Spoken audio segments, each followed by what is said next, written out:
낯선 나라에 돈을 벌러 왔다가 한국 남성과 아이까지 낳았지만 아버지에게 외면당한 아이들의 실태를 어제와 오늘 연속해서 전해드립니다. 한국에서 나고 자랐지만 주민등록조차 못하는 그림자 아이들입니다. 아버지의 책임을 물을 수 있는 마지막 수단은 친자 확인 소송뿐인데 어렵게 소송에서 이기더라도 상황은 크게 나아지지 않는다고 합니다. 최혜림 기자가 취재했습니다. 올해로 만 2살인 유나의 엄마는 필리핀인, 아빠가 한국인입니다. 그러나 아빠는 계속 자신의 딸이 아니라고 했습니다. I want to say sorry for her. Even when she turned one, I can't even afford a cake. 결국 유전자 검사까지 한 결과 친자 확률은 99.99%였습니다. 지난 1월 법원에서 친자 관계를 확인받으면서 유나는 한국 국적 취득이 가능해졌습니다. 하지만 석 달이 다 되도록 한국 국적을 얻지 못했습니다.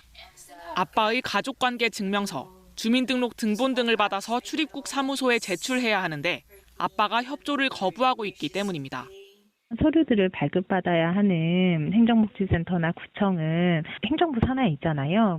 아빠 본인이 오지 않으면 해줄 수 없다. 국적 취득 절차를 진행할 수 있을지조차 불투명합니다. I already sued him. We already won. I just need to push harder. I just need to wait harder. 자녀가 국적을 얻더라도 문제가 또 있습니다. 아이를 버린 아빠에게 양육비를 기대하긴 어려운 상황.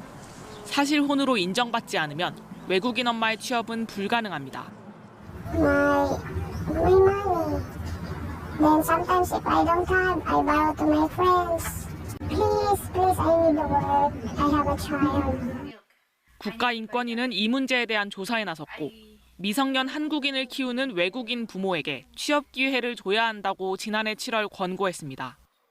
아이와 엄마의 안전한 생활을 위해서 산전 의료비라던가 출산 후 3개월까지는 좀 지원해 주셨으면 좋겠다는 생각입니다. 법무부는 인권위 권고를 일부 수용해 단순 노무직까지는 취업을 허용하기로 했지만 아직 시행하지 않고 있습니다. KBS 뉴스 최혜림입니다. 네, 이 문제 취재한 최혜림 기자와 몇 가지 더 짚어보겠습니다. 네, 최 기자, 이런 사례를 개인적인 불행으로 볼 게 아니고 하나의 이제 사회 문제로 봐야 한다는 거죠. 네, 그렇습니다. 네. 그래서 이번 보도를 준비하면서 가장 고민했던 게 이들을 뭐라고 부를까였습니다. 예. 여러 군데 자문도 해봤지만 합의된 용어 자체가 없었습니다.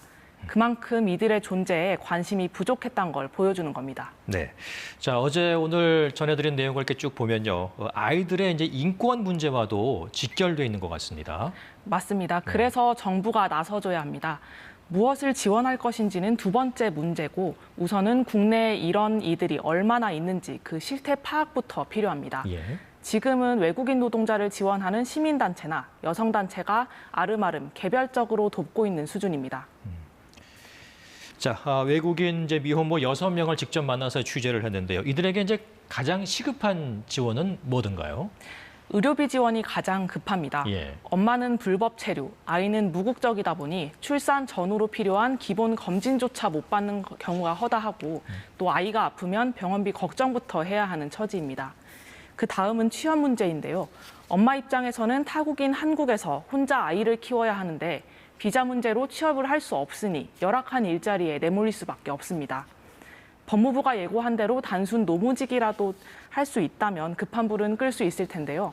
하루하루 생계가 막막한 엄마들은 언제부터 허용해준다는 건지를 가장 궁금해했습니다. 엄마와 아이들의 사정을 고려한다면 좀 더 속도를 낼 필요가 있어 보입니다. 네. 자, 최혜림 기자 잘 들었습니다.